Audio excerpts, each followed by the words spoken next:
আপনাকে ব্যস্ততা দেখাচ্ছে এর মানে এই না যে মানুষটা সত্যি খুব ব্যস্ত। কখনো কখনো এর মানে হলো আপনি আর তার অগ্রাধিকার তালিকায় নেই। কারণ মানুষ ঠিকই সময় বের করে নেয় যার সাথে তার কথা বলতে তার ভালো লাগে, যাকে হারানোর ভয় থাকে, যার উপস্থিতি মনকে শান্তি দেয়। দিনের শেষে সবাই ব্যস্ত, কেউ কাজ নিয়ে, কেউ স্বপ্ন নিয়ে, কেউ নিজের জীবন নিয়ে। তবুও দেখবেন কিছু মানুষ হাজার ব্যস্ততার মাঝেও একবার খোঁজ নেয়। কেউ আপনার আমি কখনো কাউকে ব্লক করে দ্বিতীয়বার আনব্লক করিনি, তবে যাকে বারবার আনব্লক করেছি সে আমার কাছে খুবই প্রিয় একজন মানুষ ছিল। বেশি প্রিয় হওয়ার কারণে অল্পতেই তাকে আমি ব্লক করে দিতাম, কিন্তু কিছুক্ষণ পরেই তাকে আনব্লক করে সরি বলতাম। এখন আর সে আমার প্রিয় নাই। আমি যে কারণে স্ত্রীর প্রতি স্বামীর আকর্ষণ কমে যায়।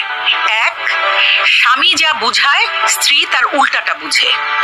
2, স্বামীর মুখে মুখে তর্ক করলে এবং তার পরিবারকে ছোট করে কথা বললে। 3, স্বামীর মতামতের বাইরে যে কোনো কাজ করলে এবং স্বামীকে অসম্মান। 4, স্বামীর পছন্দকে মূল্যায়ন না করলে এবং তার পরিবারকে অসম্মান করলে। 5, স্বামীর পরিশ্রমকে মূল্যায়ন না করলে স্বামীর ইনকামে সন্তুষ্ট। যে কারণে নিজের স্ত্রীকে কখনো কষ্ট দিবেন না। স্ত্রীর দুনিয়াটা খুব ছোট, সেই ছোট্ট পৃথিবীর শুরুটা আপনি, শেষটাও আপনি। সবার কাছ থেকে কষ্ট সহ্য করতে পারে, কিন্তু আপনার দেওয়া কষ্ট স্ত্রীকে মানসিকভাবে ভেতর থেকে ভেঙে দেয়। সংসারে শান্তি চাইলে স্ত্রীকে সবসময় হাসি খুশি রাখবেন, তার মানসিক শান্তি আপনি নিজের স্ত্রীকে।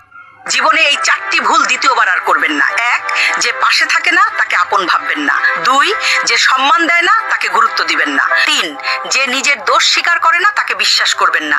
এবং 4, যে আপনার কষ্ট বোঝে না তাকে নিজের সব গোপন কথা বলবেন না। যে নারী একটা সুন্দর সংসার করার ইচ্ছে নিয়ে বিয়ে করে, কিছুই না পেয়ে ধৈর্য ধরে সংসার করে এবং অল্পতেই খুশি থাকে, দিন শেষে সেই নারীগুলি ঠকে যায়। কিছু পুরুষ সহজে পেয়ে গেলে মূল্য দিতে জানে না। তাই নারীদেরকে বলছি, নিজের যত্ন নাও, নিজেকে ভালোবাসো, তাহলে ঠকতে হবে না।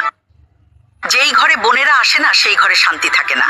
কারণ বোন শুধু একটি সম্পর্ক নয়, বোন হচ্ছে বাবা মায়ের ভালোবাসার বন্ধন, বোন হচ্ছে ভাইয়ের হৃদয়ের আলো। বোন যখন বাবার বাড়িতে আসে তখন মনে ময় তার হাসিতে শূন্য উঠান আবার হেসে উঠেছে।